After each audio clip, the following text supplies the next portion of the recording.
Come and join me as I cook through my mom's cookbook. We're going to start with chicken broccoli casserole. It's one of my absolute favorites from childhood. I might make a few tweaks here and there, but it's a wonderful recipe. I'm going to start with some frozen chicken that's already cooked, as well as a bag of chicken pieces. They're diced chicken breast, boneless, skinless, and these are fantastic. They don't take very long to cook. That's why I'm adding them in with the cooked chicken, and I can just cook it all together in the crock pot. And you can use any kind of chicken. You can use chicken thighs, you can use canned chicken or rotisserie chicken. Any of that would be great. I better plug it in first or else it's not working. I'm going to set this for about 3 hours on high, and it should be done by the time it's ready to assemble the casserole. And this is a great way to get this started early in the afternoon before you start. And now the chicken is ready, and I'm going to be putting all the ingredients up at the very end. We're going to go through everything. But to start out, I have everything ready to go. And here's my mom's cookbook, and I'm going to put this up as a screenshot at the very end for you to read. So you can see what exactly goes into the casserole. And let's start with cooking some broccoli. So I'm actually just going to do this frozen broccoli in the microwave for about 5 minutes.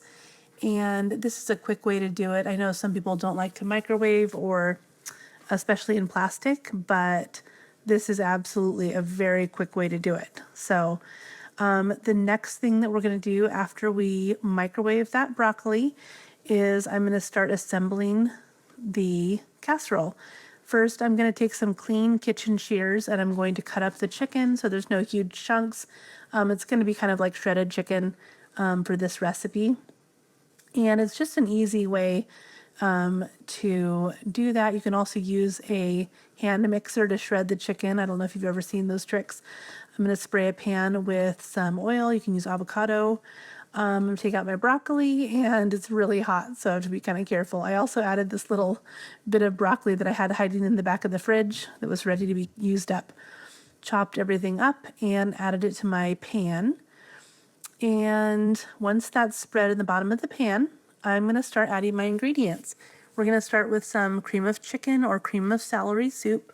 You could also use cream of mushroom if you want to, but I don't like cream of mushroom. So after the cream of chicken or cream of celery, we're going to add some mayo. I actually really like the light mayo. It's just one way to kind of cut back a little bit on the calories, but you can use any kind of mayonnaise that you'd like to use. Or you could even use Greek yogurt. If you wanted that, it would give it a little bit of a tang, but that would be delicious. After I add the mayonnaise, I am going to add the juice of 1 whole lemon. I washed this lemon first, and then I'm going to rub it on the counter, roll it back and forth. That releases some of the juices. And yes, the sticker didn't come off when I washed it. So don't worry, I did wash it. I'm going to squeeze the juice of the lemon into the chicken, and that gives it a really nice flavor.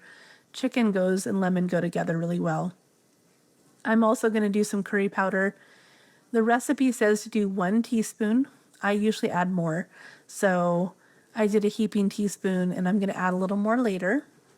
I'm also going to add some chicken bouillon.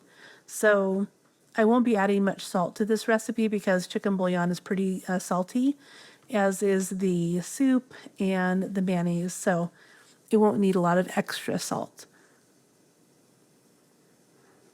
I'm also going to do pepper, of course, and like I said, not a lot of salt at all.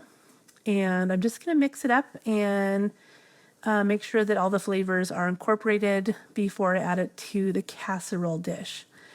And this recipe can be served over rice. We didn't serve it with rice tonight, but it's normally can be served over rice if you need a little extra or need to stretch it a little bit.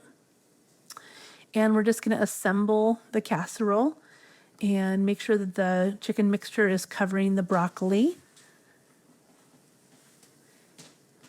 And it's just a wonderful dish to make, especially for a crowd. We ended up only eating about half of the casserole dish, and we had leftovers. So this is a really great way to feed a large group.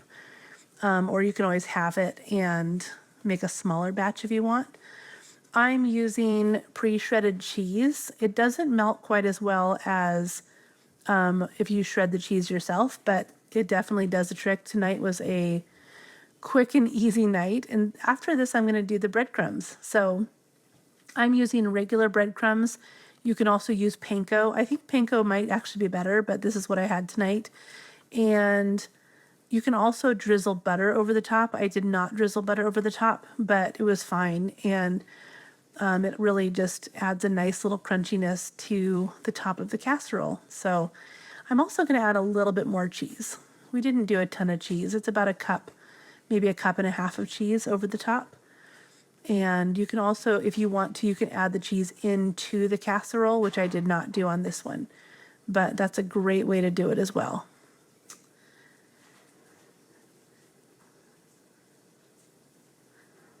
Okay, and now we're going to add some parsley. And parsley, I like to just add, oops, it doesn't come out very fast here. So I like to add quite a bit of parsley. It adds a little bit of color to it, and it's a nice flavor. I'm going to put all my spices away, and let's get this casserole into the oven. I did set the oven at 375. I would have set it a little lower. I probably should have. The top of it got really brown, which is fine. But 325. So for about 25 minutes, and let's let it cook. And while it is cooking, let's clean up the dishes. So this is the best time to clean up the dishes, is when the casserole is in the oven and you're waiting for it. So it came out really beautiful, and it was just piping hot. You want to make sure it's bubbling a little bit and ready to go. And the top did get pretty crispy and browned. If you have, you shred your cheese yourself, it will melt a little more, but this was a very nice texture on top. And let's eat.